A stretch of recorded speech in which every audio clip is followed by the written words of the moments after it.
गया लालच बुरी बला है। इसलिए आलस और लालच से हमको दोनों छोड़ना चाहिए। और वही भरा हुआ है आलस भी है और लालच भी है। तो कहा भोले बाबा ब्रह्मा जी ने केतकी के आपको शिवलोक पद दिलवा देंगे, आपको इतना बड़ा पद देंगे महाराज, लेकिन आप एक बार झूठ बोल जाना। जैसे ही महाराज ऊपर से ब्रह्मा जी आए और नीचे से विष्णु भगवान ने अंत को देखा है, आदि को देखा है, और लौट करके जब चले आ रहे हैं उन्होंने देखा ब्रह्मा विष्णु दोनों झगड़ा भी हुआ है। देखिए आप, हाँ ब्रह्मा और विष्णु में झगड़ा भी हुआ है। महाराज ब्रह्मा जी पहुंच गए विष्णु के पास में।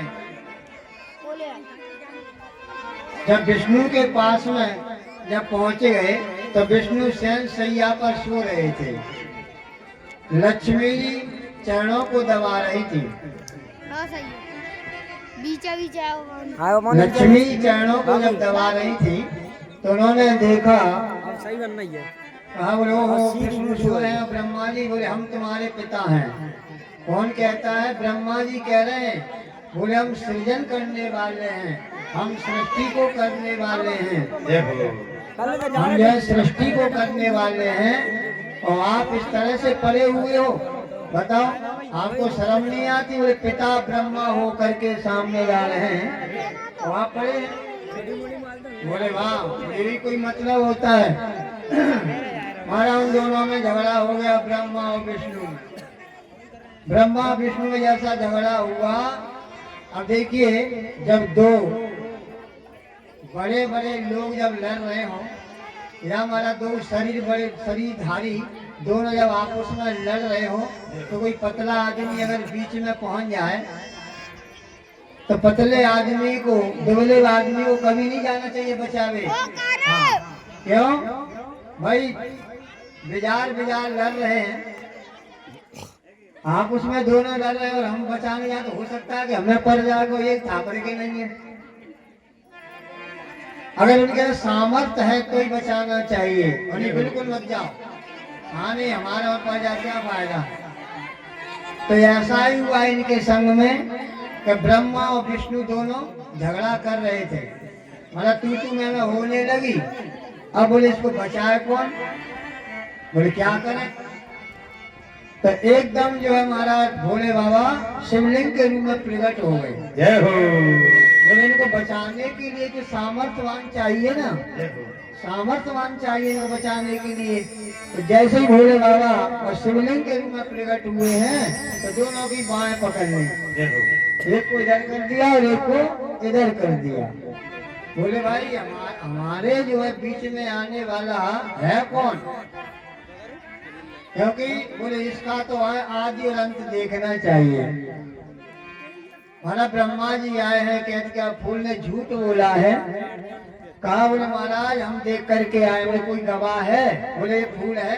कहते का फूल आया हुआ है। तो उन्होंने देखा, बोले अच्छा। ब्रह्म जैसे भोलेनाथ ने नेत्र बंद किए हैं और नेत्र बंद करने के बाद उन्होंने देखा, बोले भाई अब हमारे ऊपर सिर पर चढ़ने योग्य नहीं है। बोले इन्होंने झूठ बोला है। बोले ब्रह्मा जी अब इसको फूल को निष्कासित कर दिया गया। और उन्होंने जब कहा, क्योंकि ब्रह्मा जी का मात्र पुष्कर में एक ही मंदिर है और ये पुष्कर नक्षत्री उनको वर्जित दिया गया है। पुष्कर नक्षत्र जो है उनको भी वर्जित ही है, क्योंकि पुष्कर नक्षत्र में ही ये अपने सरस्वती बेटी पर जो मोहित हो गए थे। तो उस समय जो पुष्कर नक्षत्री है, और पुष्कर नक्षत्र को कभी हम ब्याह में भी नहीं लेते। जहाँ पुष्कर नक्षत्र आता है तो हम ब्याह में वर्जित कर देते हैं, क्योंकि ये पुष्कर नक्षत्र और वैसे श्रेष्ठ है। 27 नक्षत्रों में पुष्कर नक्षत्र श्रेष्ठ होता है। कोई भी आप काम करिए, कल ही पुष्कर नक्षत्र था। बोला राधे राधे। कल ही पुग नक्षत्र था 21 तारीख को, तो कहा वो श्रेष्ठ है, लेकिन कुछ कुछ जगह पर श्रेष्ठ नहीं है। तो इस प्रकार से हमारा उनको वर्जित किया गया और ब्रह्मा जी की वजह से देखा उनको भी वर्जित कर दिया गया, वे आप पूजने योग्य नहीं है।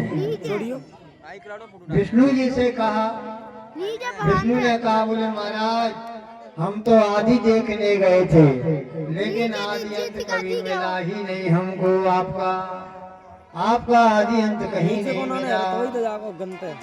घट घट में जो करते आनंदा, ताको नाम सच्चिदानंदा। बोले कौन है वो? बोले ना आदि है ना अंत है उनका, बोले वो भोले बाबा ही है, शिव है वो कल्याण करने वाले हैं।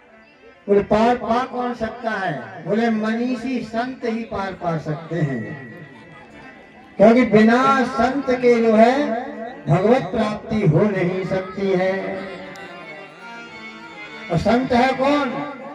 निर्मल मन जन सो मोहे पावा, ओ निर्मल मन जन सो पावा, निर्मल मन जन सो मोहे पावा, निर्मल मन जन सो मोहे पावा, मोहि मन चलत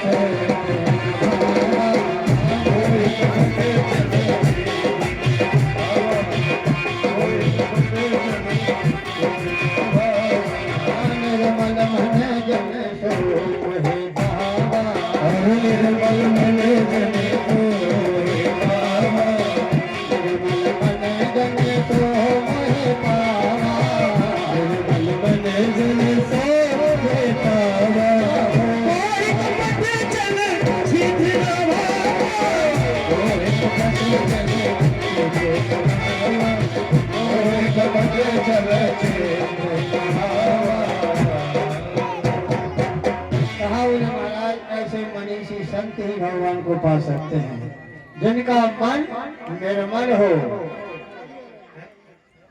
जिनका मन निर्मल होता है, एक होता है मन और एक होता है निर्मल।